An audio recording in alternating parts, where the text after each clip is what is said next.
J'ai vu des gens pour commencer le ministère, ils veulent déjà avoir une salle, un local, ils veulent déjà avoir des chaises, ils veulent déjà acheter les micros, ils veulent déjà commencer l'église avec 100 personnes. Alors il appelle ici l'autre, non, venez, et il appelle les autres ici, venez, et ainsi de suite. Non, les hommes de foi ne fonctionnent pas comme ça. Lorsque nous avons commencé le ministère, c'est sans micro, sans chaise, sans salle, sans rien. Tu descends dans une ville comme ça, et tu dis ici, le Seigneur m'a parlé que je vais annoncer la parole de Dieu aujourd'hui. Ah, bien-aimé, tu peux te lever chaque matin, m'insulter, ne pas m'aimer, chercher à me pourrir la vie, mais tu ne connais pas comment est-ce qu'on pose la première pierre pour commencer l'œuvre de Dieu quelque part. Tu ne le sais pas. Ça prend beaucoup de courage. Tu arrives, tu ne sais pas ce qui t'attend. Écoutez, vous à qui Dieu a parlé pour le domaine des affaires, ne tremblez pas. Si Dieu a parlé, ça veut dire qu'il est avec toi. Mais sors de ta zone de confort parce que c'est Dieu qui t'appelle. Il y a des gens, il n'est pas capable.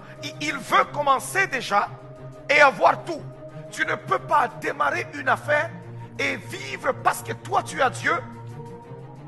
Commencer déjà une affaire à toi qui va démarrer comme les autres qui ont déjà fait 15 ans, 20 ans, 30 ans. Non. Il y a des principes, il y a des étapes à suivre. Il y a des journées, vous serez dans votre boutique, vous serez dans votre entreprise. Si vous avez besoin de clients, des contrats où il n'y a personne qui vient pour acheter, tu peux lâcher. Tu peux te dire non, je vais abandonner. Alors tu commences à te chercher des gens qui peuvent t'encourager.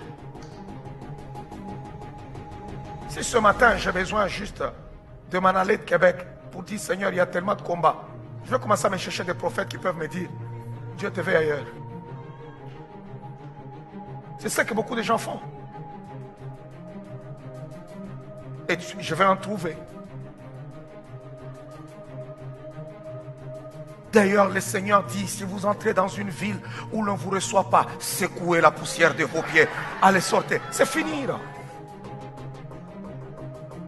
Le verset est très clair. Le verset, il est très clair. Et vous me voyez là, je vous dis, non, bien-aimé dans le Seigneur, la parole de Dieu, c'est vraiment très clair. C'est que, non, ce prophète-là, c'est qu'il a dit, ça vient du ciel. Ça, c'est Dieu. Même la Bible confirme.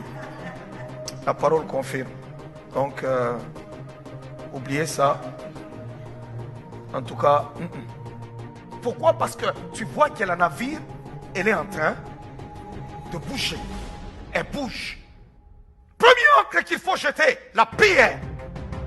Lorsque le Seigneur a vu que l'ennemi devait arriver et que tout serait secoué, oh, où est-ce qu'il va? On appelle cela Gethsemane.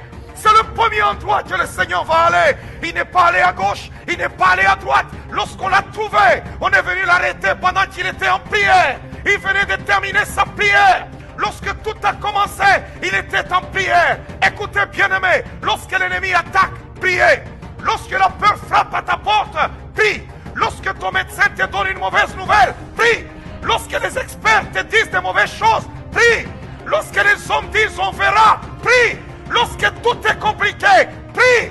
Lorsque le diable